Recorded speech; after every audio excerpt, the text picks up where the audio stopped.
أو وحدات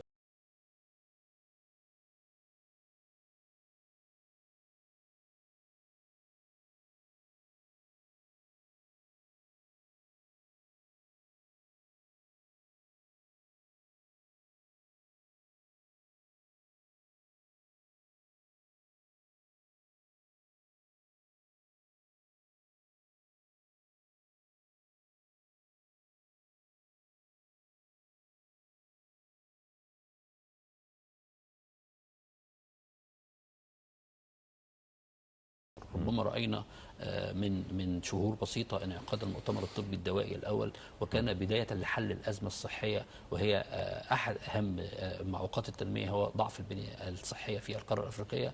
وبالتالي مصر مع استمرارها في تقديم المساعدات الطبية والعينية والغذائية والعسكرية والأمنية أيضا تنتهج نهج آخر بمحاولة دراسة المشكلات من جذورها وحلها حلول واقعية. يؤثر ذلك كثيرا بأن طموح الشعوب الأفريقية الآن يتزايد، ويروا بأن مصر دولة مخلصة في التعاون معها، ومصر تقدم الكثير، ولا تضع مصر إلا مصلحة الشعوب الأفريقية كما هي تهتم بمصالح المواطن المصري، تهتم بصالح الشعب الأفريقي أو الشعوب الأفريقية وتوفير حياة كريمة له، مثلما يعني تحاول أن تؤدي ذلك في مصر.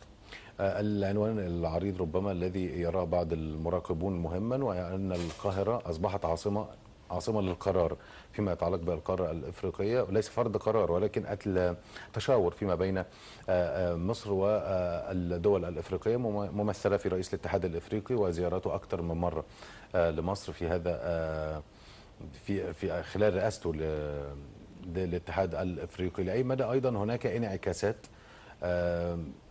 لها دور مهم على أرض الواقع من خلال تبادل الرؤى ووجهات النظر، ولأي مدى هذا الأمر كان ليه دور أن مصر تستعيد ثقلها في الاتحاد الإفريقي، أو كيف استعادت برأيك أيضا مصر ثقلها في الاتحاد الإفريقي وأصبح لها دور في يعني التداول القرارات واتخاذ القرارات التي تصب في صالح القارة الإفريقية. أصبحت القاهرة محور الربط الفعال ما بين دول القارة الأفريقية وبين قوى العالم الخارجية ومؤسسات الدولية.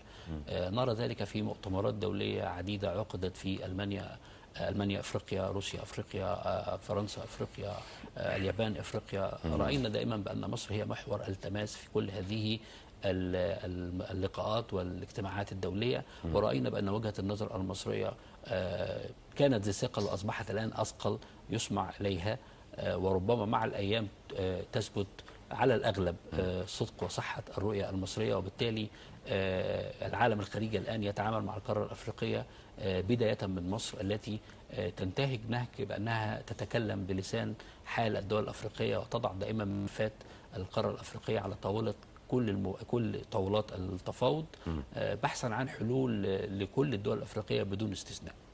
الأزمة العالمية خاصة فيما بعد جائحة كورونا، الأزمة الأخرى تتعلق بالنزاع أو الحرب الأوكرانية الروسية.